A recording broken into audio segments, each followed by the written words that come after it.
happening, fellas? This is one badass New York City chopper made right here in New York City, obviously. This is a 2002 model. My friend Tom Reichart, you can come through. Come on. That's my daughter. Oh, young lady. Nowhere. That's my daughter, Jordan. Guys, check it out. 2002 New York City chopper. Tom Reichart, who's a chopper aficionado, has owned this bike for many moons. He also had a knucklehead in 3 choppers of this era. He was an aficionado of choppers. This one's only got 2,400 miles on it. Why? Well, he had a road glide that was his daily, and he had 3 choppers. He used them mostly for shows. You hop on this bike, you don't know if you feel more like Clint Eastwood or Harley Davidson and the Marlboro Man, but this is one badass ride. I guess I'll start at the front. It has a 20-inch over front end with 80 spoke chrome wheels. Look how fat the wheel is on that thing. It has the Hugger front fender on here. It has the fork brace, the chrome on the forks, and the finish on the paint is just stunning. It has a sterling silver high metallic gloss with the bright and light blue two-tone pinstripe. That's a tribal flame. It has a teardrop headlight painted the same. The frame's painted the same color. CNC billet aluminum triple clamps. These are Carlini designs, 8-inch pullback drag bars. All the controls are chrome on it. To build a bike like this today, you'd be spending, well, back in the day when the choppers raged with Orange County Chopper, they were, you know, $40,000 to $60,000 wasn't uncommon. To build a bike like this today, if you could find someone to do it, let's just say it'd be extremely expensive. All the components on it, all the controls in the top here are either billet or cast, and everything is chrome, including the grips, the mirrors, everything is chrome. All braided stainless line, braided stainless throttle cable, braided stainless front brake cable. The brakes have just been serviced. I'll get into the details of what we did to it soon. Fully street legal with headlight, taillight, and turn signals on it. It's got a beautiful teardrop tank on it with a Maltese cross gas cap. The seat is a really nice leather, comfortable seat. It's got a massive rear tire on this thing. It's a 230/60 by 50, 80 spoke chrome wheel with a billet hub, big giant Avon rear tire. The frame is all painted the same, high gloss metallic, including the oil tank, and the tribal flames are carried through from the front fender all the way to the rear fender. Just a beautiful piece. The controls on it are, zoom in on the brakes. This is the top of the line performance machine, forward controls, everything's billet. Performance machines make the best brakes for this type of bike. You can see it has a forward control performance machine on this side. And if you look in from this angle, from the side here, you'll see that's a tribal design on the shifter.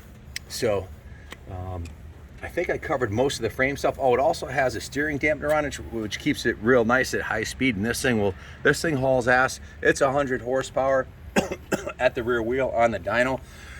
You can see it's got the Exile chopper rear master cylinder. It's got a drilled chromed sprocket with a massive chain on this thing.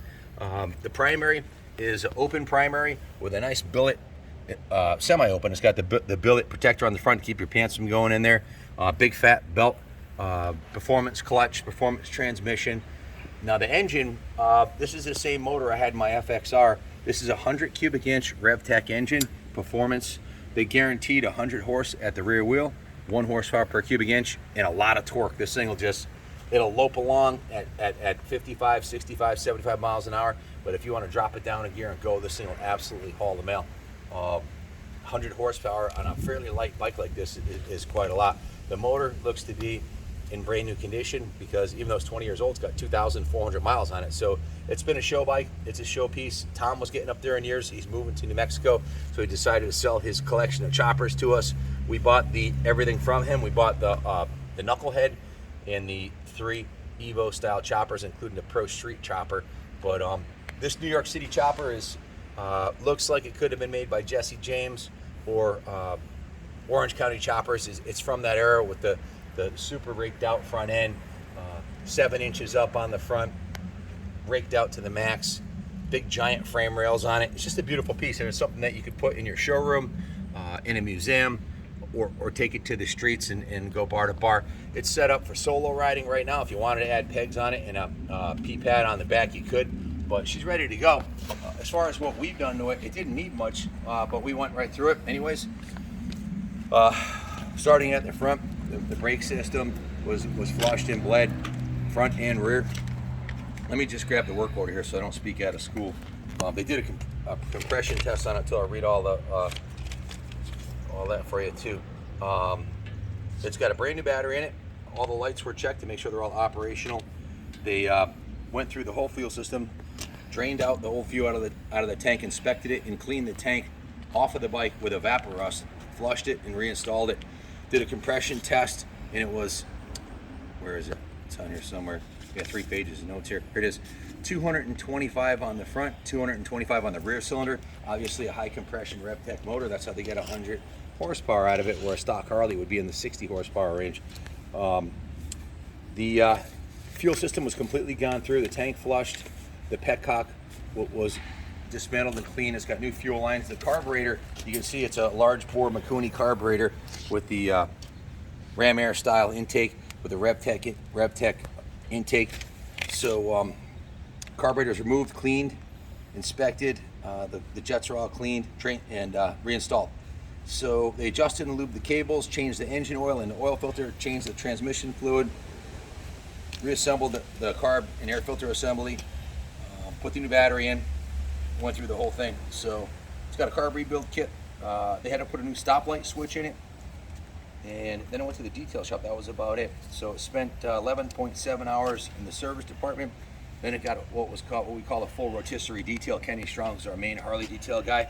Went through it, did a steam clean on it, degreased it, cleaned the tires, seat and grips, polished all the chrome parts, which is quite a lot, and all the accessories, buffed and polished the tanks and fenders. Kenny does my personal Harleys, so you know it was done right. He does museum quality detailing, and he spent a full 6 hours on it. So like I said, it didn't need that much because, well, it's only got 2,000 miles on it. So love the color, love the travel frames. If you're looking for a chopper and you don't want to spend 30 grand on a new one, well, your ship just came in. This one will be, reserve will be well under 10,000, and you couldn't. We'll let you guys decide what today's value is, because it's going to be sold at auction on eBay. One of the things we always do is this wire right here is a battery tender.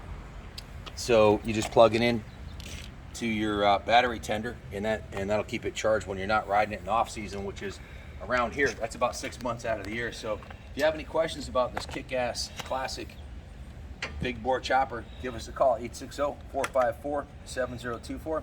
I think I pretty much covered everything, but if you think we left anything out, give us a call.